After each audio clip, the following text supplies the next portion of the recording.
Hi, Teaching Writing Online. This is a mural by the artist Xavier Zagar. Here, I'm a little further away from it. I am in a neighborhood where there's a lot of murals by this artist, and he tends to use broken pieces of glass and pottery and then colored concrete to do these kinds of installations on walls throughout this neighborhood. His studio is actually a few blocks away on South Street, and when in the 70s, I guess, South Street was under eminent domain because they were going to put the highway through there, and that whole neighborhood was really gutted at the time. And he stayed in that neighborhood and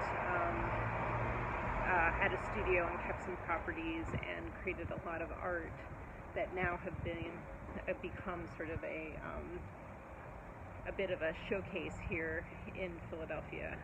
So I'll show you that place in a moment, but it's much louder over there. So I figured I would start my video here and then walk over there. So we are in week 8. This is the week where we start to interview writers. So it's kind of a pivotal moment in this course, and I hope that it feels that way to you. The goal is really to interview writers that you may be teaching in the future, or are like those that you're going to design for the teaching of writing online. So you'll see that I'm being influenced by design thinking practices and design thinking frameworks and principles. A lot of have come out of Stanford's D School and some other places, but I know these are principles and practices that people like Nihan will have a lot of insights into because of your work at a design school, so I'd love to hear your thinking about it. And also, I was thinking that Kristen might have a lot to share from her process of designing for the Hope Park and an inclusive park for kids. I'm sure a lot of these practices were used in that context too. So one of the first steps, or it's kind of a combined step in the process, is to really reflect on who you are vis-a-vis the learners you'll be working with. So what I'm trying to encourage you to do is to first start to talk to learners that you're going to be working with. Who are the writers you think you'll be teaching? What do they need? What do they care about? What are their interests? I want to remind you that you're thinking about teaching writing online, so you should talk to writers about being online learners and online writers too, and the implications of that for them and how they're thinking about it.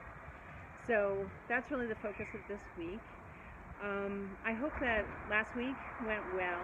I'm looking forward to seeing the reports of what you've been doing, and I've been reading your blogs, which are fabulous, and I so appreciate all your sharing. Also, I know at the end of week 7 there is an assessment that a mid-semester assessment that I will do this week.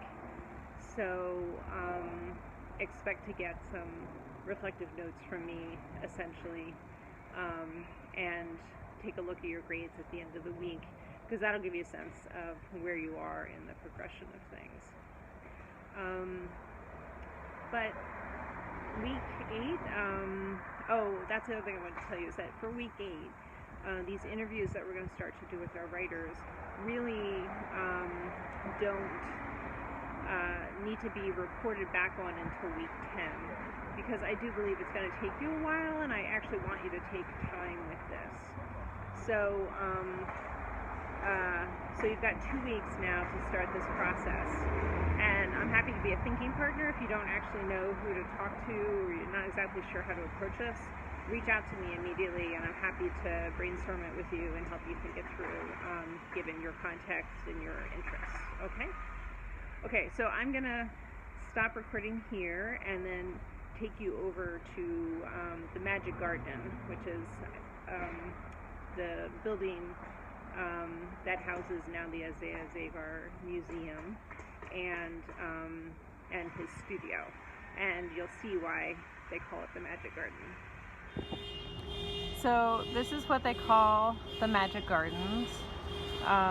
This is the commercial street of South Street, which today is pretty busy and has major markets on it, etc. You can see there's lots of people out. But in the 70s, as I was saying, this place was really shut down because of threats of eminent domain, and it shut down a lot of the commercial places around here as well as residents. So there were a lot of abandoned buildings, and Isaiah Zagar was one of the artists who stayed in this area.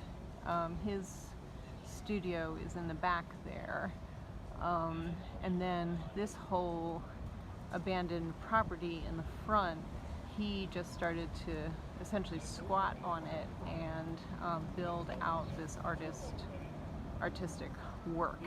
And so this is, you know, decades of work here.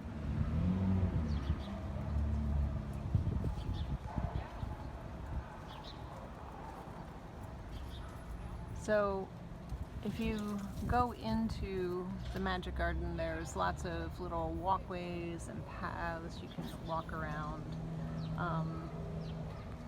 As I was saying, this whole area was threatened under eminent domain because there was a highway that was going to cut through here, and that never came to pass. But at that point, Zagar had already developed this whole piece. Let's see if we can see down in there. Yeah. So he had developed this whole piece of land that had been abandoned, and there was a fundraising effort to save the property as an artistic structure, an artistic home of Zagar. And then this building here has become, this building next door has become the museum.